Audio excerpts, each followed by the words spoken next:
Hello, and welcome to our Internet for All webinar series. My name is Macy Morin. I am a Comms and Outreach Manager here with the Office of Internet Connectivity and Growth at the National Telecommunications and Information Administration, also known as NTIA. Today, we'll be providing you a general overview of the 3 grant programs that were launched on Friday, May 13th. These are the Broadband Equity Access and Deployment Program, also known as BEAD, the Enabling Middle Mile Broadband Infrastructure Program, also known as Middle Mile, and the Digital Equity Act programs. Now, for those of you who have joined us in our Internet for All webinar series so far, whether it be the Bipartisan Infrastructure Law overview we had last Monday, or maybe one of the deeper dive sessions we had on the programs, first of all, welcome back. Thanks for joining us again. And you'll notice that a lot of the information today may look familiar to you, but please know that we'll still have a live Q&A at the end of the program presentation to answer all your burning questions, as I know I'm sure you all have reviewing the notices of funding opportunities, also known as the NOFOs. But for those of you joining us for the first time, welcome. Glad to have you here, and we hope this will be a very interesting and informative session for you all. A couple of housekeeping items before we get started. Please know that you could submit a question via the Q&A function on your Zoom module at any time.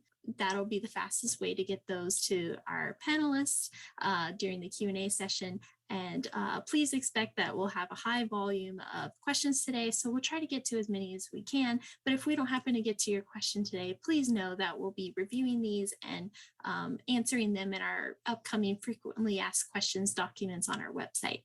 And I know you all will be eager to review the slides and the recording after the presentation. So please know that this will be posted on our Broadband USA website, and they'll also be sent out to all registrants and attendees following the event ending. So hopefully about 24 to 48 hours after the session ends. So let's skip on to our agenda for today. So we have 3 guests for our formal presentation, whose leadership really, without them, this all couldn't have been possible. So for welcoming remarks, we'll be joined by the Assistant Secretary of Commerce for Communications and Information, and also our NTIA Administrator, Alan Davidson. He will then be followed by our Deputy Secretary of Commerce, Don Graves. And then after that, we will get the formal presentation and overview of the programs by the Associate Administrator of the Office of Internet Connectivity and Growth, Doug Kinkoff. And after that, for the moment you all have been waiting for, we will go to our moderated Q&A session. Doug and I will be represented by a member of each of the program teams. So we'll have our BEAD Director, Evan Feynman. We will have our Digital Equity Act Programs Director, Angela Thee Bennett. And tag teaming in for our Middle Mile Director, Sarah Blue, will be Susanna Spellman, who is the Deputy Associate Administrator of the Office of Internet Connectivity and Growth. So with that, enough for me. Let's go to our special guests for today, Assistant Secretary Alan Davidson and Deputy Secretary of Commerce Don Graves. Thank you. Hi, I'm Alan Davidson, Assistant Secretary of Commerce and Head of the National Telecommunications and Information Administration. Thank you so much for joining us to hear more about our Internet for All initiative. This is an exciting time for our country. The Internet for All initiative is a historic step towards achieving a critical goal, a fully connected America. We have been talking about the digital divide in this country for more than 20 years. Now, thanks to the Bipartisan Infrastructure Law and President Biden's leadership, we finally have the resources to do something serious about it. The law's $48 billion investment in our nation's internet infrastructure will open opportunities for millions of Americans. The Bipartisan Infrastructure Law will also give all Americans the access and skills they need to thrive in the modern digital economy. This is an all hands on deck moment. Your partnership is critical to ensure that everyone in this country gains access to reliable, affordable, high-speed internet. I hope you'll listen today, ask questions, give us feedback, and then join us as we roll up our sleeves and get to work. Thank you again for being here. Hello, I'm Deputy Secretary of Commerce, Don Graves. I'm glad that you're joining us today to hear more about the newly launched Internet for All programs. We all know that fast and reliable Internet access is vital for everyday life. That's become even more apparent over the last 2 years. Unfortunately, that access isn't always available or affordable. But thanks to President Biden's Bipartisan Infrastructure Law, the Commerce Department is investing nearly $50 billion to bring affordable and reliable high-speed internet to all Americans. Each state will get an initial $5 million to build a 5-year action plan. Following that, every state will receive a minimum of $100 million, with the rest to be divided by need.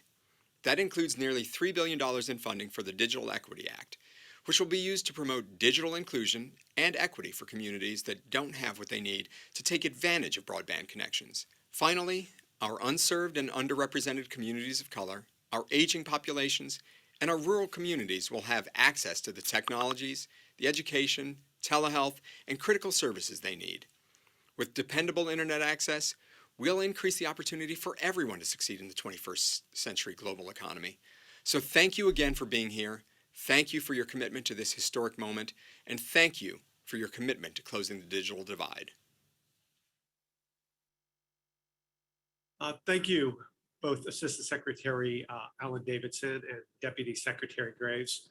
My name is Doug Kinkoff. I am the Associate Administrator for the Office of Internet Connectivity and Growth, which is part of the National Telecommunications and Information Administration, or NTIA. As part of the Internet for All program launch, we welcome you here today to learn more about the high-speed internet programs. To echo the remarks from President Biden on the recently launched Affordability Connectivity Program, we'll make sure every single American has access to high-quality, affordable, high-speed internet. The high-speed internet programs that we will talk about today will help us achieve this goal. The programs we will discuss are funded by the Bipartisan Infrastructure Law, which was signed into law in November 2021. The Bipartisan Infrastructure Law is a once-in-a-generation $1.2 trillion investment in our nation's infrastructure.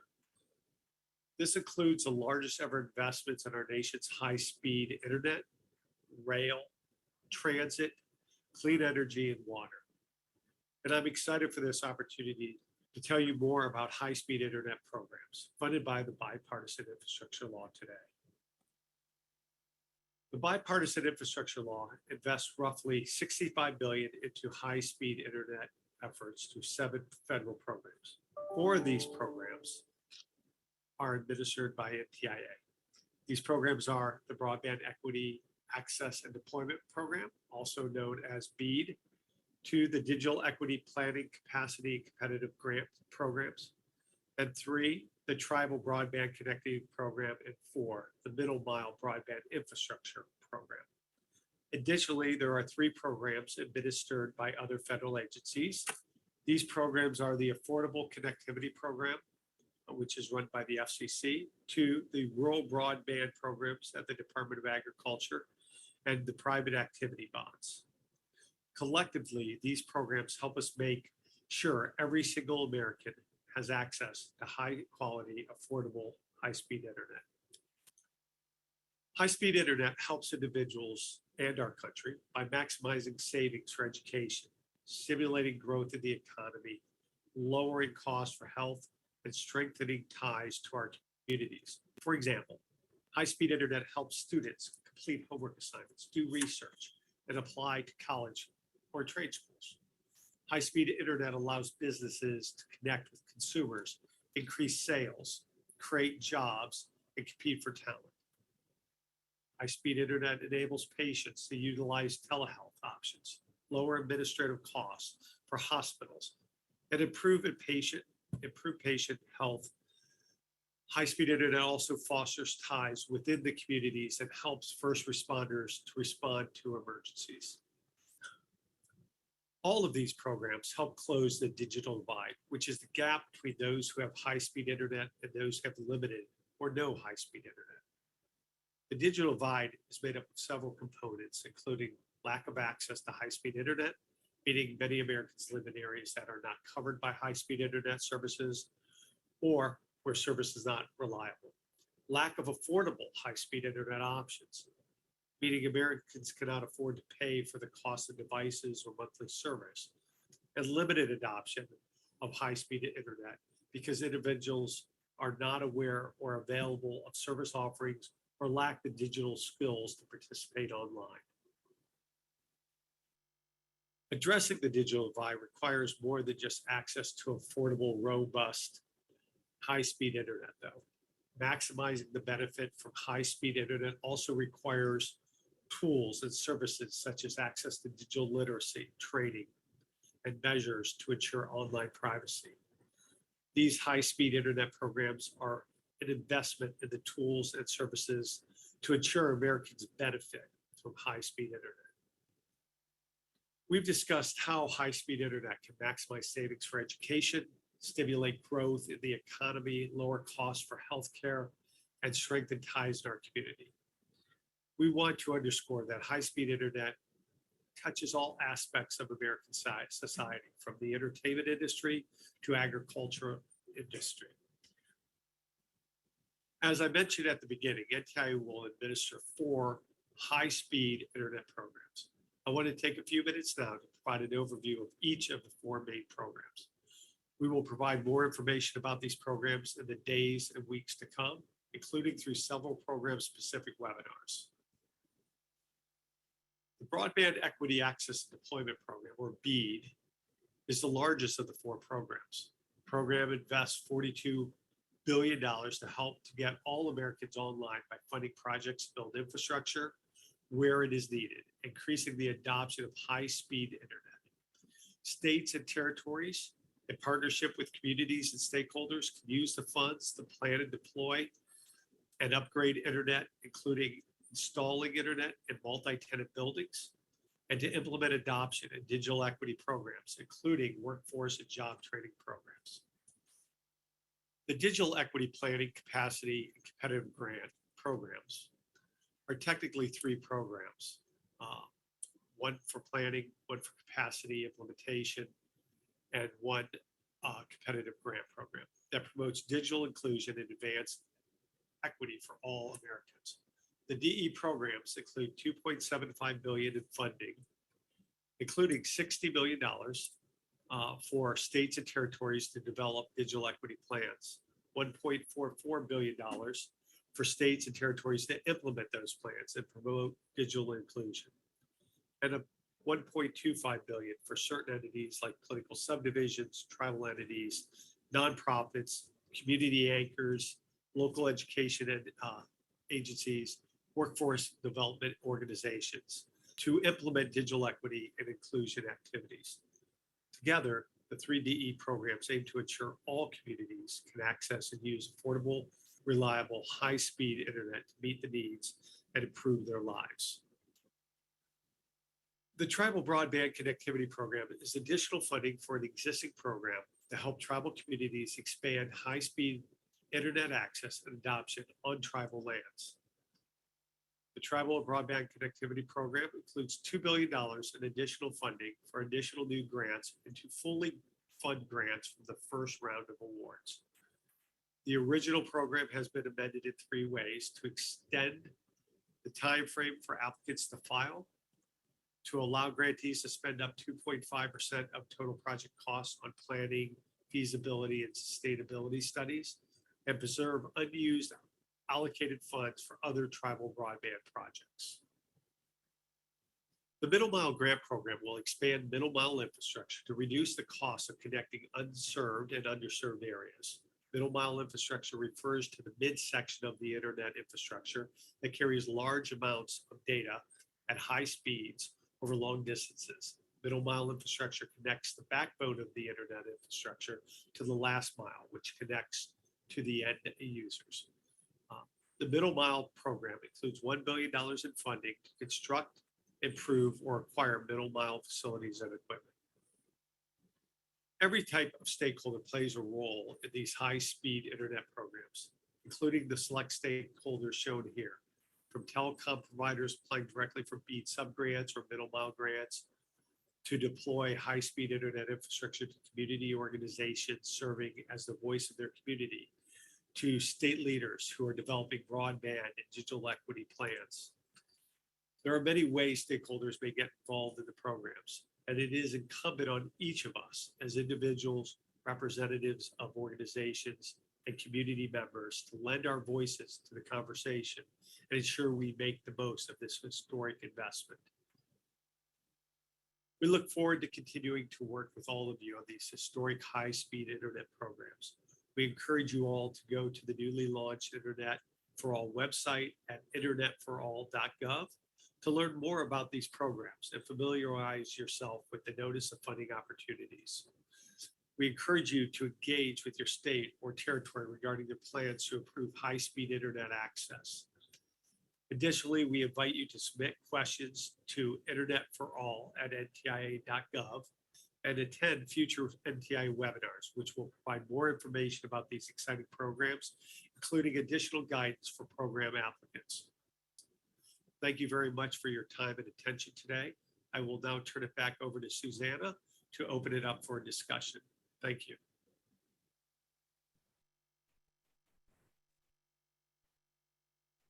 All right, we're just going to have a few moments here to get everybody up on the screen. Okay, I think that's everybody. Perfect. So for those who may join a little bit late and maybe missed the instructions at the beginning, if you want to ask a question, please do so. There is a Q&A button or function on your Zoom module. Feel free to drop in your questions there and we will get to as many as we can. It's an exciting time. A lot of people have questions and we will try our very best. So let's look and see what has come in. I think this is something that Doug did cover in his program, but I think it's worth stating again. So maybe we'll go around the bend and talk about timelines. So if each of you, maybe starting with maybe Evan and then Angie and then Susanna and then Doug, if you can cover TBCP, if we can talk about the timelines for the programs, maybe next steps. And I think most of them have the NOFOs out except the TBCP, which you might be expecting a NOFO later along the line. So, all right, Evan, go first. Sure. I mean, the timeline that folks really need to be focused on with the BEAD program right now is getting their letters of intent in. So we have a template letter of intent on the Internet for All website. You can also see it in our Salesforce login. Every state that plans to participate, every state and territory that plans to participate in this program, which should be every state and territory, needs to get us a letter of intent by July 19th. You absolutely have to do that. It has to have a couple of things in it. This is not a heavy lift. Please focus on that. You can also, shortly thereafter, you should be able to access an application for $5 million in planning funds. Those funds are going to be, they can be used for a variety of different items, but that also is not a heavy lift as federal applications go. And you need to get that into us by August. I cannot recall the specific date in August when you need to get us that application, but again, it takes less than an hour to fill out. It shouldn't be a problem. And then after that, you'll have a series of opportunities to create your 5-year action plan, your initial plan, your final plan. But the deadline that people should really focus on right now is get us that letter of intent signed by your governor and get it into NTIA so that you can participate in this program. Great. All right, Angie, over to you. Let me just clarify one thing, Macy, not to jump Sure, in there, Doug. but it is August 15th is the date Evan was looking for. And July 18th, as he stated, is the date to get in the initial letters of intent. So just underscoring those dates. Thanks. Perfect. Thank you, Doug. All right, thanks, Macy. So for digital equity for states, the District of Columbia and Puerto Rico, the application deadline is July 12th, and they will have to apply through the NTIA grants portal. For territories other than Puerto Rico and our tribal community, their deadline is also July 12th, but they just have to submit a letter of intent which they can submit either through the portal, they can send it by email, or they can even mail it with the postmark. Once we receive their letters of intent, then they will receive, they will provide them with, some more guidance with regard to the application. So July 12th is the date that they should keep in mind for that, but we are encouraging everyone to submit, sooner than that. So I guess on to me for middle mile. So for middle mile, the application window opened when the NOFOs were released on May 13th. However, our application portal, the NTIA grant portal, will not be available for eligible applicants to actually go in and physically apply for the program until June 21st. And those applications will be due September 30th. However, we just posted on Friday on Internet for All and on Broadband USA, and also on the NTIA grants portal under the middle mile page, a middle mile application packet. And it's a zip file that includes a long list of the application questions that will be asked in the NTIA grants portal, as well as some of the templates and documents that need to be filled out by applicants. Note that as it gets closer to when the portal launches in July, we will also release a very comprehensive list of application grant guidance that'll include screenshots of how to navigate through the NTIA grants portal, additional guidance on what NTIA is expecting, level of detail in terms of answering those questions, additional guidance on filling out some of the templates, et cetera. I will have to say this application is not quite as easy as the planning application for digital equity and BEAD right now, given that this is for funding a middle mile broadband infrastructure network. So it's a little more involved, but not too dissimilar from our prior grant programs where we asked a lot of detailed information to understand various pieces of the application. So, but we just posted on Friday, so that's new and live. And Doug, can you touch on if what is to be expected for the TPCP program? Yeah, for tribal, right, we currently have an open program. We are currently considering moving some of the IJA money or Bipartisan Infrastructure Law funding into that program to fund some of the other, we do not have enough current funding to cover all of the applications that came in that are worthy of being funded. So we are currently considering moving some of the Bipartisan Infrastructure Law funding into the current program. The money that would be remaining from the Bipartisan Infrastructure Law would then be part of a new notice of funding that we would expect to come out later this year. Great, perfect. All right, now another very common question people love to ask is, what is the matching requirement? I heard Doug rattle all of these off right before the call, so I know he knows this, but I'm happy to pass it along in a circle if everybody wants to state the matching requirements for their prospective programs. You got a 25% match in BEAD unless you've got a waiver. There are going to be some situations in which it doesn't make economic sense for there to be a match requirement for given locations.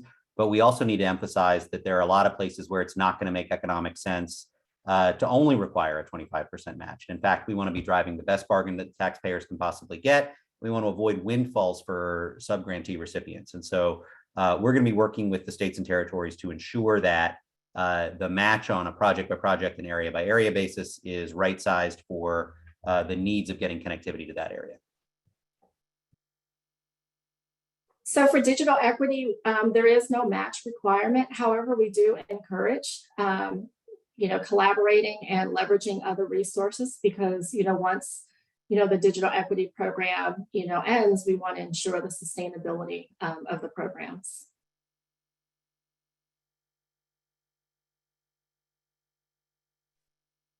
Sorry, I'm on mute. For middle mile, the minimum match requirement is 30%. And there is some additional, bonus points for more than 30% of match in the merit review criteria and programmatic review criteria. So folks are encouraged to apply more match where possible. There is no opportunity for a waiver of that match provision, except for if you are a tribal entity. That is when you can submit a waiver for the match provisions within middle mile. Thank you. This next question here, they're asking from a local government perspective, but honestly, I think could be asked for any type of stakeholder.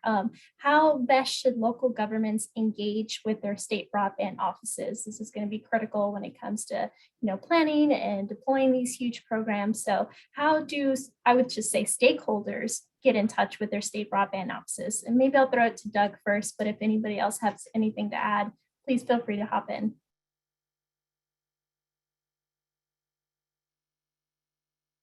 Sorry, I was muted there. It is critical for counties and other community organizations to engage directly with the state and the state broadband office on this, for whether it's the BEAD program, digital equity, right? And there's different reasons to do that.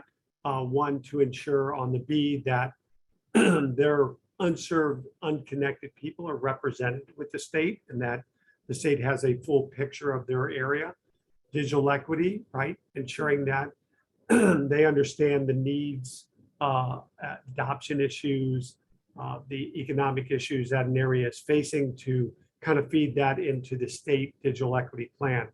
There'll be opportunities for counties and other organizations to participate in both the BEAD program and the digital equity program. So I think that it's critical, and I've been saying this well before the release of the notices of funding, that counties, political subdivisions in general, community organizations need to actively participate with the state in the development of both the BEAD programs and the digital equity programs, as they are, and both of those are significantly linked for success, both get the infrastructure and the adoption done.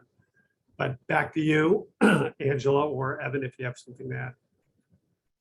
Yeah, thanks, Doug. I just wanted to add, just as a resource for the folks listening, for stakeholders looking to find out, who is their, broadband office, the contact information, they can go to broadbandusa.ntia.doc.gov. And on there, they can click on their states and find out their broadband office contact person for that information. And I'll just add, the NOFO for BEAD is really clear that the engagement that the state broadband office is expected to make with local governments is not merely a notice and comment. Y'all are going to have the opportunities to submit your own plans, and we're going to need to see evidence of robust ongoing collaboration, not comment. So this is really about partnerships between the federal government and the state and territory governments, yes, but much more about partnerships between the state and territory governments and local and tribal leadership, so that we can make sure that the folks closest to the ground are a part of the process, have visibility to the process, and are confident that when the process completes, all of their residents and businesses are going to be able to get online.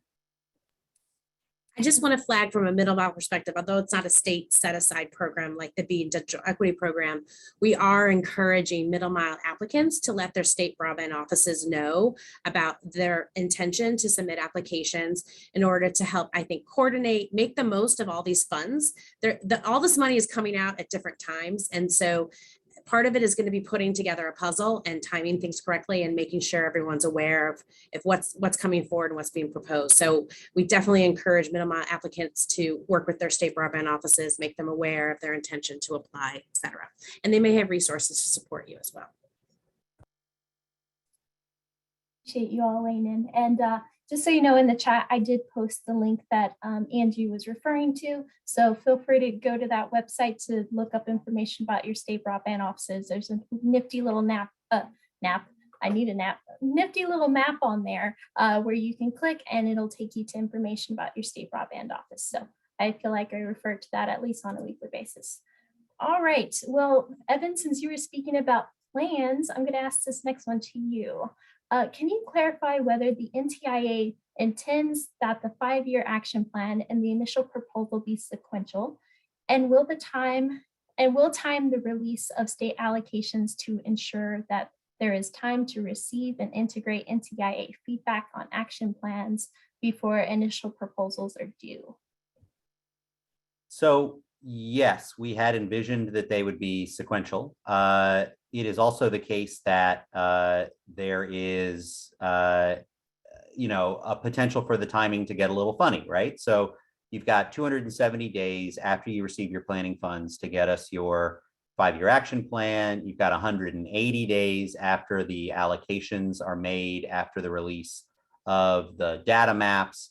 At the end of the day, it may be, if there is a pile up in terms of that timing, then what we'll do is we'll work that out on a state-by-state basis. And if it looks like there's going to be a broad pile up, we'll address that. Right now, our intent is that those be sequential and that we have the opportunity to work with you in review your action plan prior to any requirement that you submit your initial proposal. And that timeline, even if the maps drop early, is still available, right? The amount of time that you would need, your 270 days should expire prior to your 180 days after your data maps. But if it doesn't, then what we'll do is we'll work with you.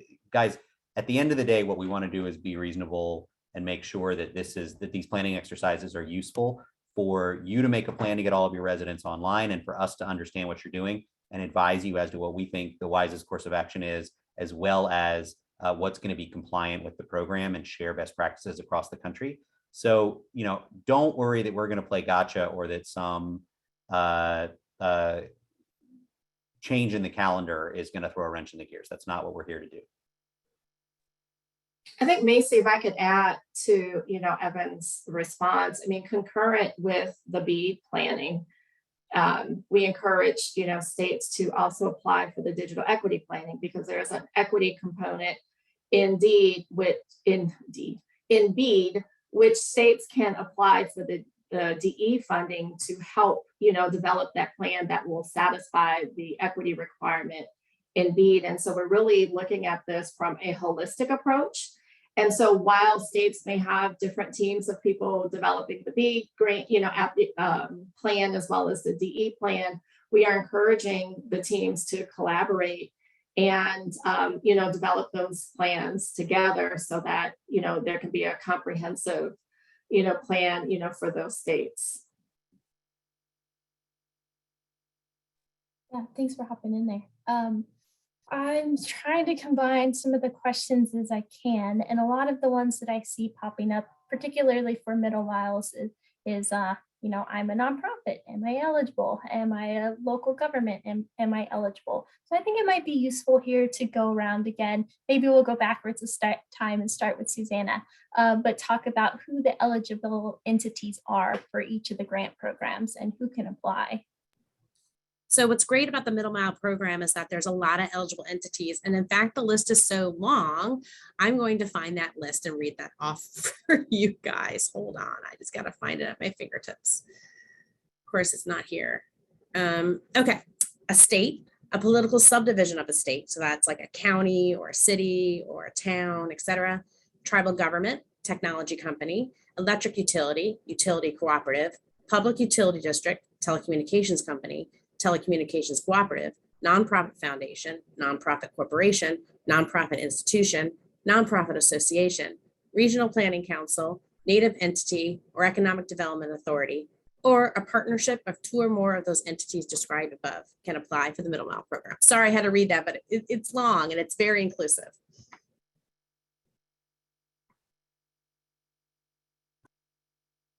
All right, Angie, maybe you'll go next. Okay, so with regard to digital equity, the funding is going directly to the states. And then the states can make sub-grants to, other entities such as community anchor institutions, municipalities, and other organizations to help develop the state digital equity plans.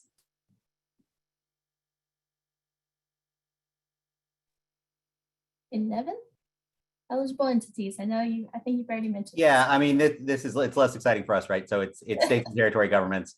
That's who can apply. I do think there are a lot of other people who will be sub-grantees, who should be engaged with the program, be watching what's happening, make sure you're connecting with your state or territory broadband office, so they know what you think they ought to be doing as they develop their plans. But yeah, I mean, for us, it's you're a state or a territory government.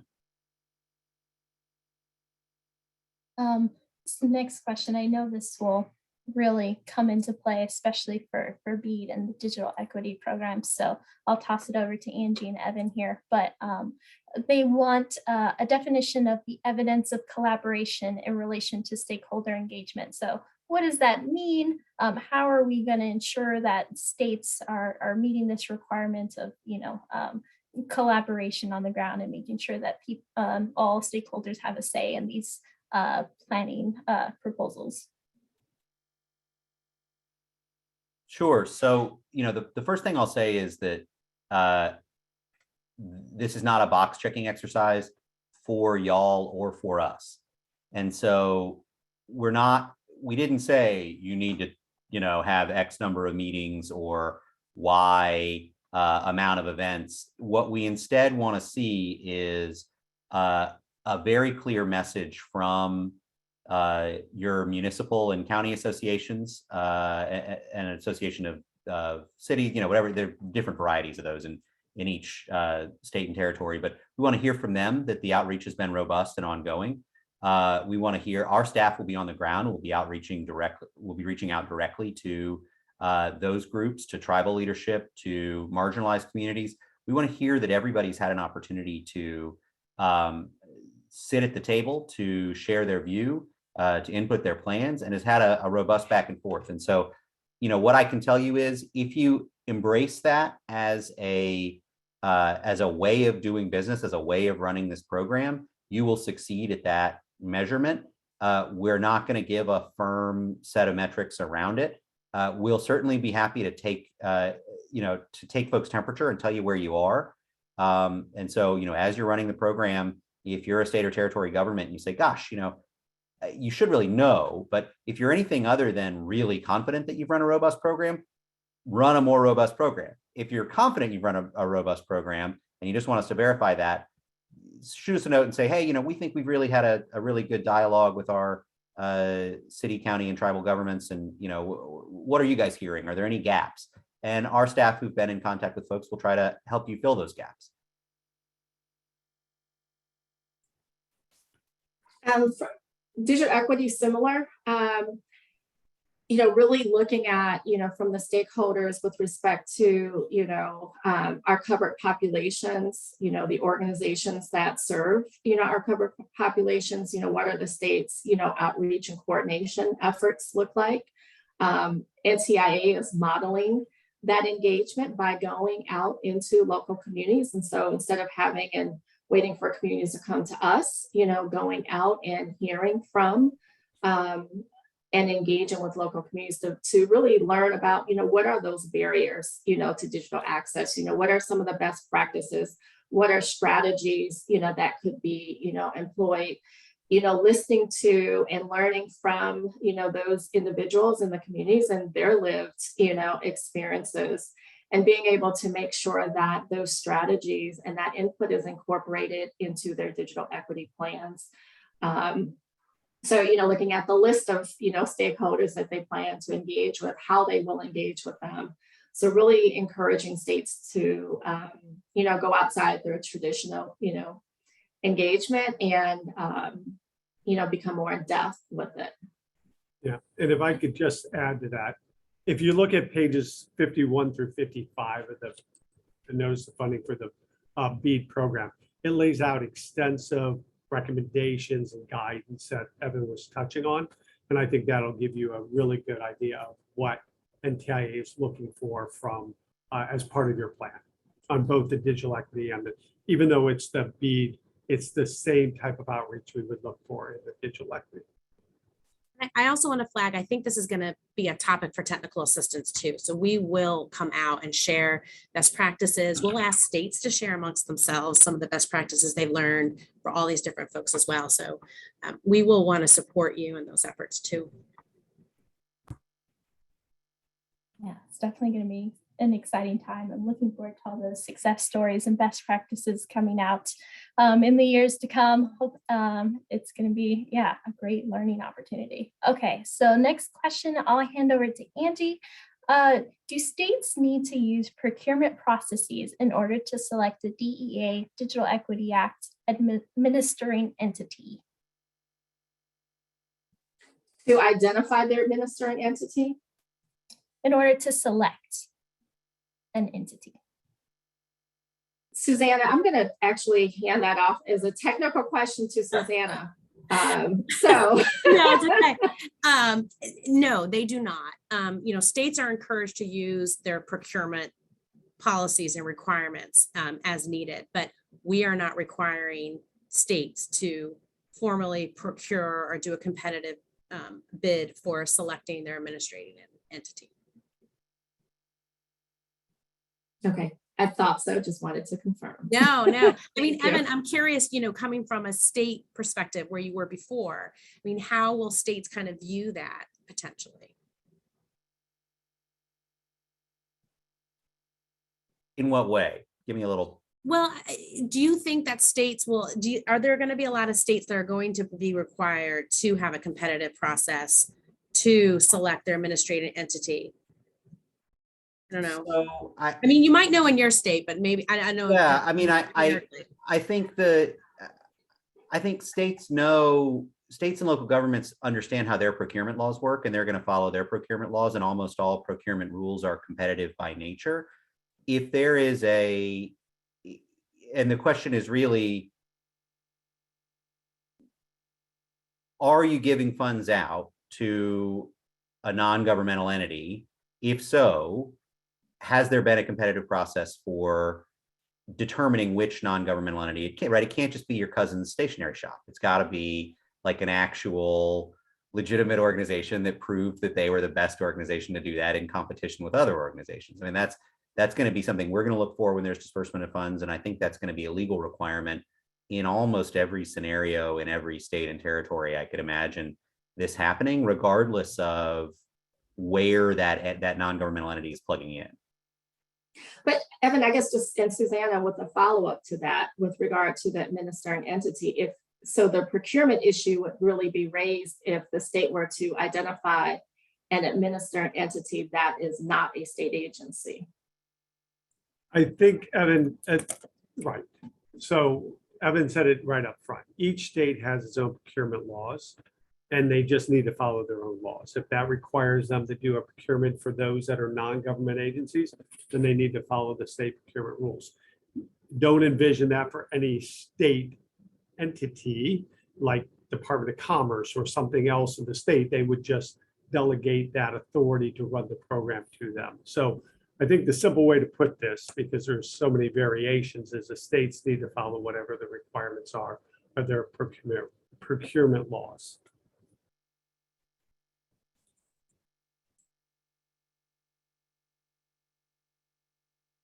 I know we only have about 15 minutes left, so we'll try to get to a few more. I know there's been some folks that have been posting in the chat here about, them living in very remote homes. And so, it's difficult to reach. For example, somebody said their home is in a steep and deep fjord in Alaska. So that brings to mind the question about technologies. And this particular person asked about, whether satellite access will be an option, but I think just more broadly, what are our views on technologies and which ones to use? Maybe I'll throw that to whoever wants to take. I see Doug unmuted, so I'll throw it to him first. Yeah, the Notice of Funding for BEAD establishes fiber as the priority program. So if there are competing technologies for an area, all things being equal cost-wise, et cetera, then the state should select the fiber alternative. That doesn't mean that fiber will always be an option brought to the table for an area. And if it is not, then other technologies, the state can consider other technologies and serve those areas. The intent of the program is to connect all Americans at all unserved locations. So the preference is fiber, scalability, and reliability, and future-proofing it. But that does not exclude other technologies from applying and being selected based on various criteria. Great, sounds good. So I know there's been a lot of questions as well about the FCC broadband maps and the challenge process So maybe I'll just start with this, and I'm sure others will have will weigh in on this. But this particular question is that there's 2 upcoming challenge processes: a challenge process for the FCC broadband data collection, and the challenge process for the state broadband offices that they must implement as part of the BEAD process. So Evan, if you can just take a stab about how these challenge processes will relate, and whether they'll happen at the same time or one will come above the other. I know that's a complicated question, but thank you, Misty. I'll try to go quickly. It's a shame we didn't come up with better names for one or both of them, because them both being called the challenge process does create some confusion where there might not be otherwise, because they're really pretty different exercises. The first is going to be a response to the FCC maps. So the FCC is going to put out maps. They've undertaken the incredibly challenging task of locating every single home and business location that could accept service in the whole of the United States. They are the first to admit that in the context of that massive undertaking, they're not going to get it entirely right. And that there's going to need to be a challenge process related to their maps that states are going to run to determine, hey guys, it turns out these areas over here are served, or hey guys, it turns out over here, these specific locations are not served. That's the FCC challenge. Secondary to that, once you've got your state program running and you're doing your subgrantee selection and you're proposing projects, within the context of those proposed projects, there's going to be a challenge that is going to be allowed to determine the service or non-service levels within those specific projects that the state plan is funding. That's going to be really important to both recognize, to update and ground truth the FCC maps, which were a snapshot in time at a moment, with what's happening when construction is happening on the ground in your state in the process of that subgrantee process. Sorry, there's a lot of process in there. And that'll happen on a project by project basis. And so you should anticipate, different folks saying this project serves these areas and it ought not, this project fails to serve these areas and it ought to, et cetera. And that, I think, is the secondary and more detailed process that we're going to use in part to ensure that we're getting to the program goal, which is universal connectivity for all locations within each state and territory.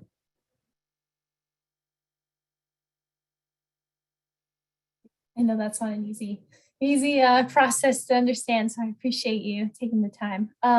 I will toss this one probably to Susanna. Can you better define the open network requirements for middle mile and last mile projects?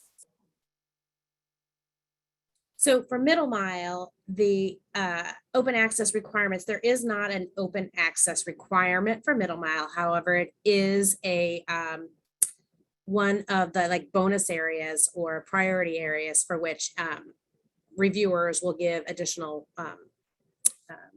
evaluation criteria, metrics, scoring, et cetera, towards. It is not a requirement. However, it's something that's encouraged. There is for middle mile a non-discrimination requirement that is applied to all recipients of federal funding for middle mile. Now for last mile, I believe the same applies in BEAD, right, Evan? Well, I think open access is something that's encouraged but not mandated in the subgranting process. Correct. I mean, we like open access where if you're building middle mile, it's good to make it open to everybody. It's not a requirement. And in fact, states could weight it more if they wanted to as they select their additional scoring criteria. It's also worth noting that under BEAD, you can't just do a build it and they'll come approach with middle mile. There has to be at least one lined up user of that middle mile network who will do the last mile connections necessary to serve all the areas that the middle mile network serves broadly.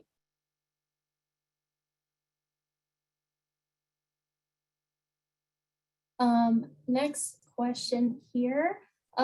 There's a question about, how can I tell if internet speed is not low or bad enough to be eligible? So it might be worth talking about what we consider the speeds to be unserved, underserved. So if somebody can tackle that, I'm not sure who to pass it to right away, maybe Doug or Sure. Susanna. Or Evan. Go ahead. Well, Doug and Susanna are great too. You all could, honestly. Yeah, so you're unserved at 25 megabits per second download and 3 megabits. If you're under 25 megabits per second download and 3 megabits per second upload, you are underserved if you are below 100 megabits per second download and 20 upload. That is, I want people to be really clear. We are going to build to both unserved and underserved folks. So everything we're building is at a minimum 100 over 20. And as you heard Doug say earlier, the priority, the thing that you're going to need to give us an explanation why you're not building is fiber to the premises, which is scalable way beyond 100 over 20. So nobody is shooting for old low speed targets. Instead, we're going to build fiber networks everywhere we can, and we're going to build to everybody who isn't at least at 100 over 20 where resources allow. And there will be some exceptions, right? If you're in a steep fjord in Alaska and you're very remote from everybody, we might not be able to get you a fiber, but we're going to get you the fastest, most scalable, most future-proof connection that we can. I love that callback. We love our friends in Alaska. So Angela, Angie, I want to get you in. It's been a while since we've asked the DE specific questions. So can you cover what, can you tell us what is considered covered populations and what is considered a covered household under the digital equity programs? So our covered populations, I'll just run down the list, are our low-income households, our aging populations, age 60, and over, incarcerated individuals not in a federal correctional institution, veterans, people with disabilities, people with language barriers, our English as a second language population, as well as low literacy, racial and ethnic minorities, and our rural populations. Yeah, a lot of great groups. Okay, next question here. Maybe this goes to Doug, but I think others could weigh in. Are there any restrictions for use in RDOF areas? And for those who don't know, RDOF is the Rural Digital Opportunity Fund under the FCC. So it will not have an impact on allocation. However, states, once they receive their allocation, will not be able to overbuild those areas, right? Those would be identified as a legally binding commitment with other federal dollars. So it will not impact the allocation formula, but it will come into play as the state identifies those areas that already have a binding build out commitment through other federal programs. Great. And before we get to the very end here, I do see some questions about whether the PowerPoint will be available, the recording will be available after the fact, so I can take that one. So the PowerPoint's actually up right now on the Broadband USA website. I'll post it whenever I get a chance after asking the next question. And that's where the recording will be posted as well. I think within the next 24 hours, that should be up. We'll also have full transcripts for all of our webinars, but those obviously take a little bit longer to get through and clean up, but we are trying to commit to 7 days after the fact. But at the very least, you'll have access to the PowerPoint and recording very quickly after this ends. And also it'll be sent out via email to everyone who has registered and or attended this session through Zoom. Zoom will send out an automatic email about 24 to 48 hours after the fact to provide you all the information so you can go and watch it as many times as you like. All right, I know we're running low on time here. Okay, so I'm going to end on these couple of questions. I think they're interrelated, and I think it'll be a nice opportunity to kind of wrap this up nicely here and give everybody an opportunity to weigh in. The questions are, now that the NOFAs have been released, have stakeholders essentially missed the boat to provide input and engage in the programs? And will NTIA be doing anything to help stakeholders get involved? So next steps, looking at those, especially if it's speed or digital equity where you're not an eligible entity, what are the next steps for folks like in academic institutions, nonprofits, individuals? How can they actually get involved and be a part of every step of these programs? So I will pass it along. Let's start from the opposite end. We'll start with Susanna and we'll work our way around. So as I mentioned earlier, Middle Mile has a very broad eligibility list of eligibility organizations. So even if your name isn't on that list of eligible organizations, it doesn't mean you can't necessarily partner or talk to an entity that is eligible to come and build, to your community, around your communities, et cetera. So I think, folks are encouraged to take their broadband destinies and needs and to find those partners as necessary. But in terms of shaping the NOFA, obviously that is, been publicly posted, and it is a competitive program. So we're a little bit limited about the technical assistance that we can provide to eligible entities. It's going to be very much like one-to-many and pushed out versus the hands-on work that we're going to be able to do in the BEAD digital equity program. But I think, working with your state, working with those eligible entities to help, define a project and the need and applying it is the best way to kind of really make your voice heard in that program. I don't know if there's any other creative ideas. That's just what first came to mind. Creativity is always welcome and encouraged. All right, Angie, you next.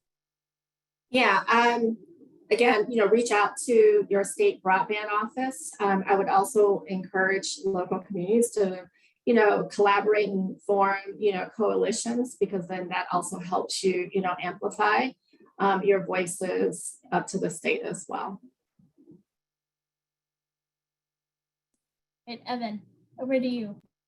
Yeah, on BEAD, I don't want to take away an inch from the incredible work that was done across government in developing this NOFO. It's an incredibly strong document that lays out what I think is an excellent program. But the model of this program is a state-led program. We are here to support the states in between some very, very, very broad guardrails, which themselves have gates in for exceptions when there's an exceptional situation.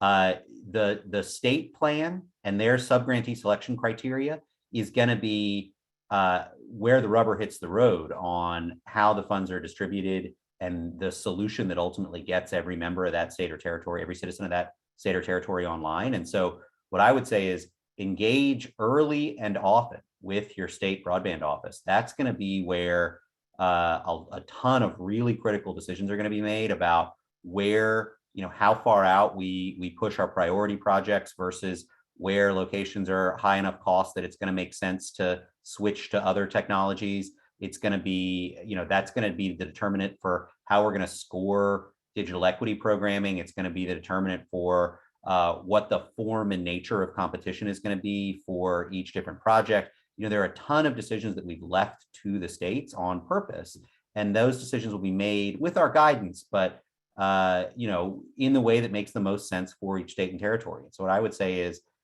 you very much not missed the boat. It's just the opposite. You've gotten your thoughts to us about the NOFO, but you now need to engage with both our staff in states and with the state office itself to make sure that those state plans are reflective of your views.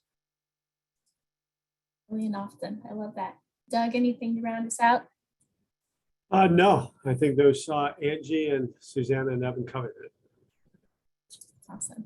Well, I think that brings us right to time. But for those who are still with us, I did post in the chat the link to where you can find the presentation up on the Broadband USA website. That'll also be the same link where the recording will be posted once it is processed through Zoom.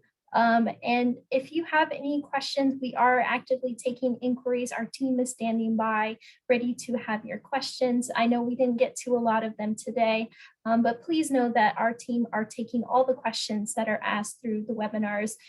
We are rolling them into our frequently asked questions that'll be rolled out on our website frequently. And so just be on the lookout for that. Encourage you all to visit internetforall.gov.